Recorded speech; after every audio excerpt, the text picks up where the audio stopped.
Hello, everybody. I hope you're not sleepy, as he said. I love his energy, by the way. Welcome, everybody. The hustle. What it is. Why are we the hustles?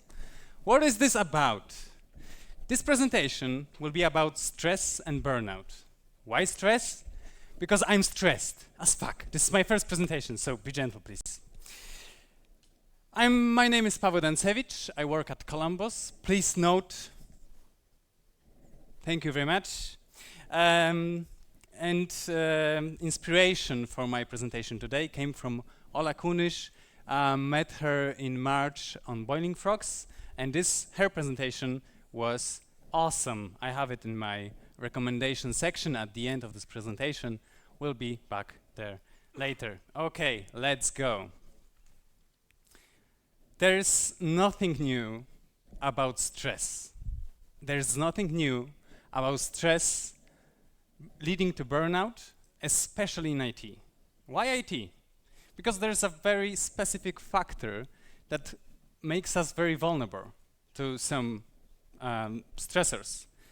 And what it is, I will tell you later. What does it mean for you? I already said, so this slide is for them useless now. Anyway, let's go further. Story time. This will be a story about Eva. This is Eva. She's a regular generic programmist, actually, just like us. Her daily routine is very similar to what we have in our daily lives at work. She has a cat, she has a laptop, and works in a corporation. That's cool. There's a new project coming on, an ocean of money to be made. The code is legacy, the PM is very effective, and there are some junior developers on board. So she's kind of scared. I feel her, but yeah, let's do it. I know my shit, I know how to do it. This is my daily project, so bring it on. I'm ready. But it took longer than client expected. What a surprise, right?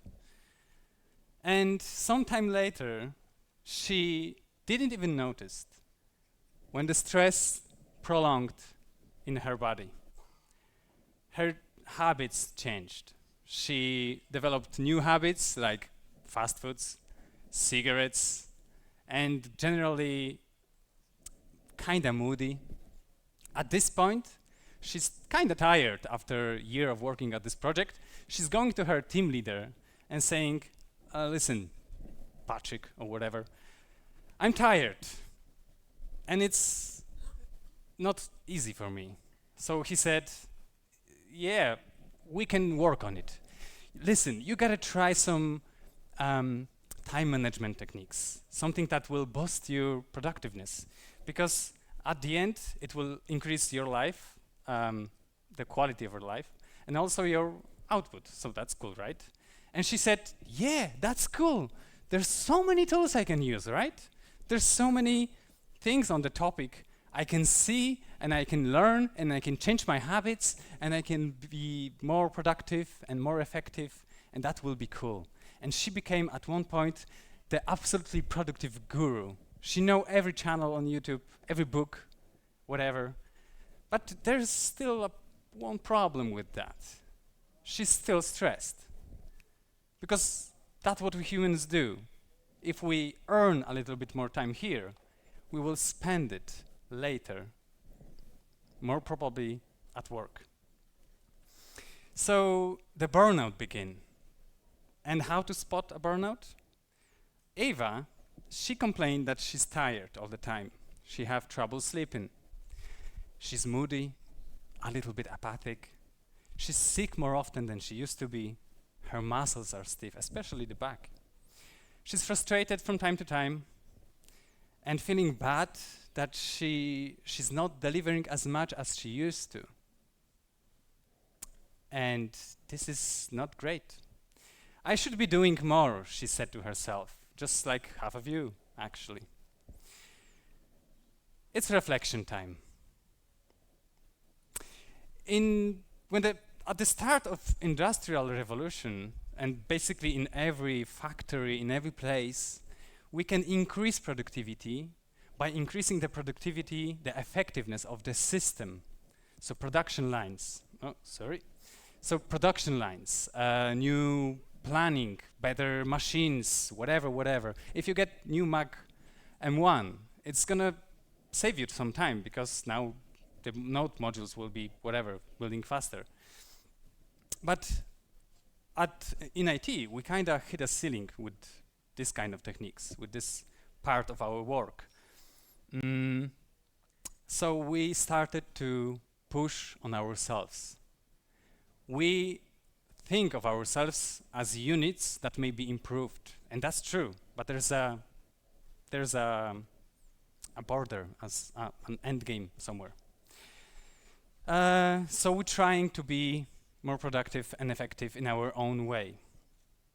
We also have many techniques that will help us deal with stress, like mindfulness, meditation, 5 minutes sleep breaks, power naps, just to increase our quality of our daily lives.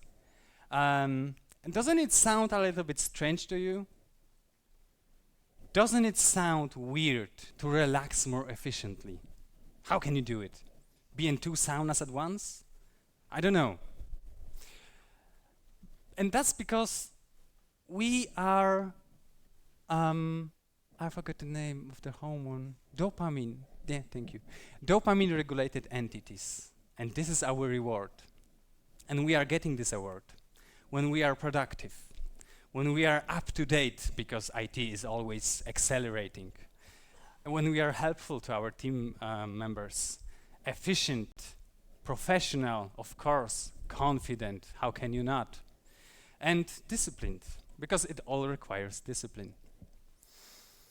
And it's a problem, because it's like a game of Pac-Man. We are just eating more and more every time. But we have no regulatory system for that. Pac-Man had levels, right? If you ate it all, the level finished, and that's it. We have nothing like that. We consume media and TikToks and memes, and our work, it's all very snappy, very small. And this is a problem for us, because our bodies are not designed for these kinds of stresses that we face. She made a whole bunch of scientific research on the topic. She knows her subject. So yeah, we should be careful with that. But what's up with Eva right now?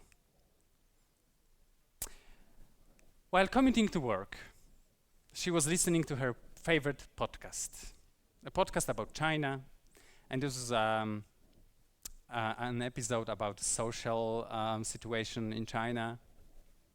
And the guest said that in response to ever-demanding work culture, young generation of Chinese people started a tongue-ping meme. Have any one of you heard about it? Okay, thank you very much.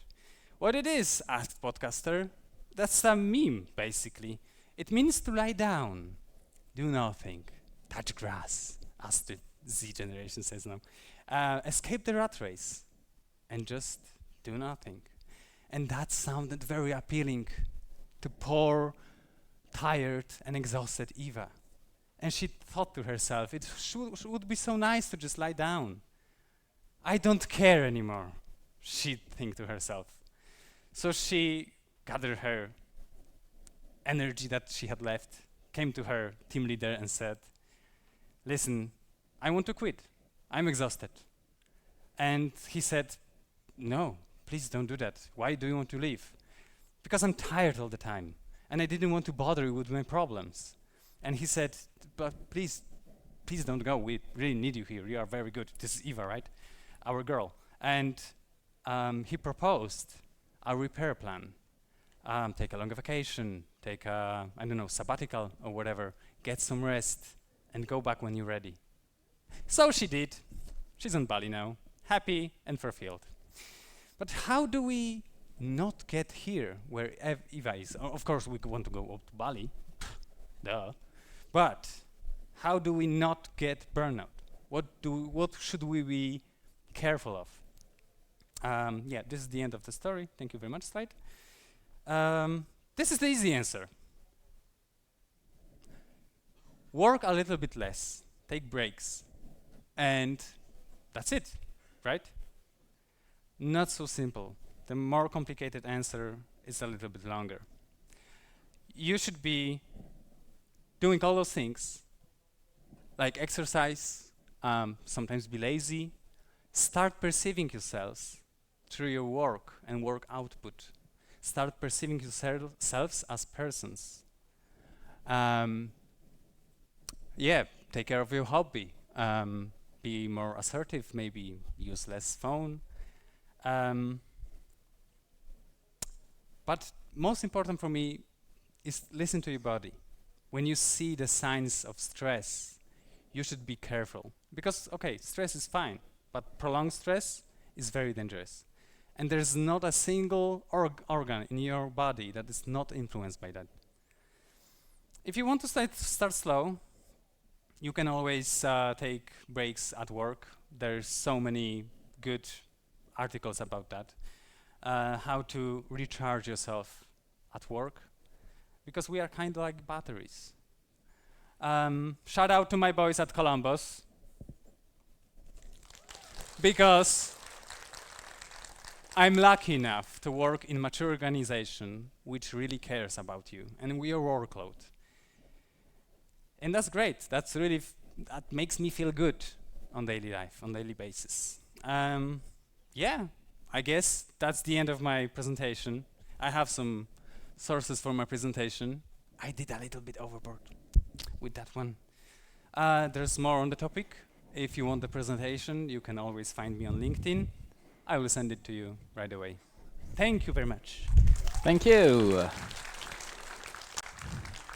That was enjoyable. I have one question. Oh, you have questions? We're gonna do only one question because it's a fast round. So the question is how to differentiate between burnout and just hating your job. Tomato, I don't know. Very good answer. Thank you. Thank you very much.